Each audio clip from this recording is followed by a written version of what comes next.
और आगरा में शुक्रवार देर रात सिकंदरा के रहने वाले एक शख्स की मौत हो गई। उन्हें 14 अप्रैल को डायबिटीज की समस्या को लेकर जिला अस्पताल में भर्ती कराया गया था। इस दौरान उनकी कोरोना जांच भी हुई और उन्हें आइसोलेशन वार्ड में भी रख दिया गया था। वहीं जब उनकी 24 घंटे के बाद तबीयत बिगड़ी तो जिला अस्पताल ने पल्ला झाड़ते हुए उन्हें एसएन मेडिकल कॉलेज रेफर कर दिया। वहीं जब परिजनों ने कोरोना की जांच के बारे में जानना चाहा तो उनसे कहा गया कि अभी सैंपल प्रॉपर नहीं आया है, इसलिए दोबारा जांच होगी। दोनों अस्पताल एक दूसरे पर टालते दिखे और हरिओम शर्मा नाम के शख्स की मौत हो गई। परिजनों का कहना है कि उनके मरीज को अस्पताल ने प्रॉपर इलाज नहीं दिया। वहीं हैरानी की बात तो ये रही कि उनकी मौत के बाद फिर से आनन फानन में उनकी बॉडी से दूसरा सैंपल लिया गया, जिसकी रिपोर्ट का भी इंतजार है।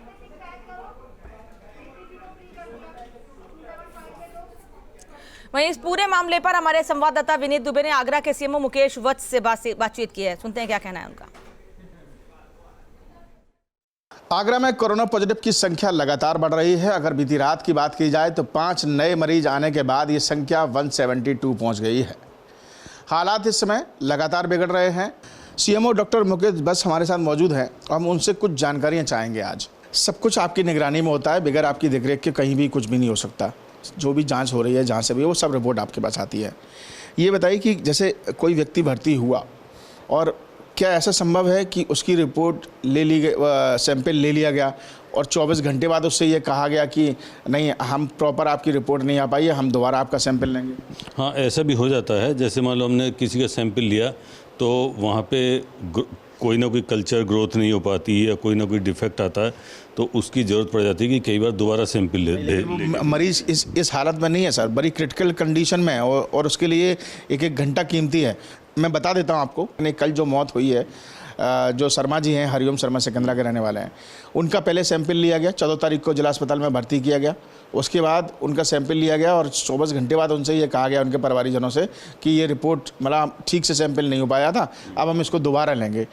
और उसके बाद जब दोबारा उसका सैंपल लेने की जब तक कोशिश करते हैं तब तक उन्हें वहाँ से रेफ़र कर दिया जाता है जिला अस्पताल से एसएन के लिए, और रास्ते में उनकी मौत हो जाती है। देखिए, ऐसा है कि सैंपल लेने की प्रक्रिया अलग है और ट्रीटमेंट पार्ट बिल्कुल अलग है।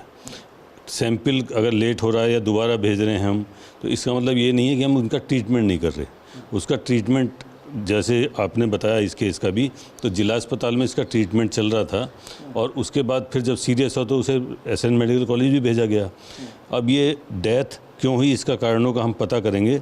एसएन मेडिकल कॉलेज में उन्हें भेज दिया और एम्बुलेंस के साथ वो एम्बुलेंस 2 घंटे एसएन मेडिकल कॉलेज में खड़ी रही और एसएन कॉलेज के चाहे प्राचार्य हों चाहे जो भी हो, उन्होंने सैंपल लेने से मना कर दिया। उन्होंने कहा कि नहीं, आप लोगों की जिम्मेदारी, आप लीजिए। उसके बाद जिला अस्पताल रात को भेजता है और दोबारा उसकी बॉडी का सैंपल लेता है। 2 घंटे तक वो तड़पते रहे और उसके बाद उनकी वहाँ पर मौत हुई एम्बुलेंस में। तो क्या लगता है आपको कि ये लापरवाही नहीं है एक दूसरे पर डालना? ये रात का वाकया है, मुझे भी पता चला है और मैंने लगातार उससे संपर्क भी रहा है।